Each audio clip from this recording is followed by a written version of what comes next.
جب بھی کوئی پارٹی حکومت میں ہوتی ہے یا اس کو یہ لگتا ہے کہ وہ حکومت میں آنے والی ہے تو وہ جو تنقید کرنے والے صحافی ہیں نا وہ ان کو بہت برے لگنے شروع ہو جاتے ہیں، تو وہ تنقید کرنے والوں کو برا بھلا کہنا شروع کر دیتے ہیں۔ اب جس خاتون سیاستدان کے بارے میں سوال کیا اسٹوڈنٹ نے مجھے، میں نے اس کو بتایا کہ یہ جو خاتون ہیں یہ پہلے پیپلز پارٹی میں ہوتی تھی اور اس وقت پیپلز پارٹی کی حکومت تھی، اور یہ پیپلز پارٹی کے دور میں پنجاب اسمبلی میں کھڑے ہو کے تو میرے پہ الٹے سیدھے الزامات لگایا کرتی تھیں۔ آج تک یہ اپنا کوئی الزام سچا ثابت نہیں کر سکی۔ انہوں نے نہ صرف اپنی پارٹی بدلی، اپنی پوزیشن تبدیل کی،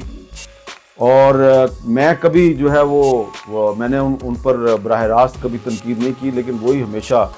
مجھ پر تنقید کرتی ہیں، پارٹی بھی بدل لیتی ہیں۔ پہلے وہ نواز شریف صاحب کو بہت برا بھلا کہتی تھیں، اب وہ نواز شریف صاحب کی تعریف میں زمین آسمان کے قلابے ملاتی ہیں۔ تو ہم جیسے چھوٹے لوگ اگر ان کے ٹارگٹ پہ آ جاتے ہیں تو آپ گھبرایا نہ کریں۔ اچھا، اب کل ہی مجھ سے ایک اور نوجوان صحافی یہ پوچھ رہے تھے مجھے کہ 2018 میں جب نواز شریف صاحب کو سزا دی گئی، 10 سال قید کی سزا سنائی گئی ان کو بھی اور مریم نواز شریف صاحبہ کو بھی، تو آپ نے اس سزا کو بھی غلط کہا، اور اب 2024 میں عمران خان صاحب کو مختلف مقدمات میں سزائیں سنائی جا رہی ہیں، آپ عمران خان کو جو سزا سنائی جا رہی ہے آپ اس کو بھی غلط کہتے ہیں، تو آپ صحیح کب ہوتے ہیں؟ میں نے اس اپنے صحافی دوست سے کہا کہ یار بات یہ ہے کہ اگر عدالتیں ایسے فیصلے کریں جو کہ بعد میں قائم رہیں تو ہم ان فیصلوں کو درست قرار دیں گے، لیکن جب عدالتیں ایسے فیصلے نہیں کرتی کہ جو بعد میں قائم رہیں تو ہم ان فیصلوں کو کیسے درست کریں؟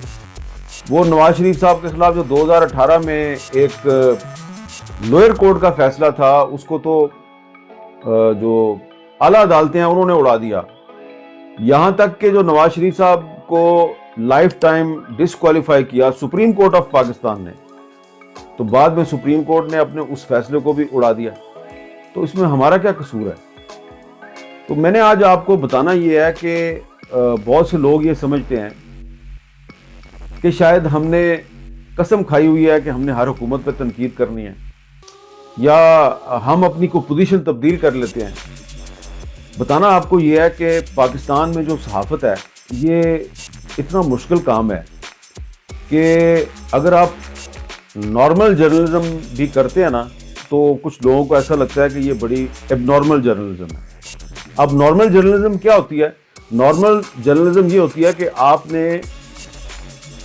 جس طرح کے بھی حالات ہیں اس میں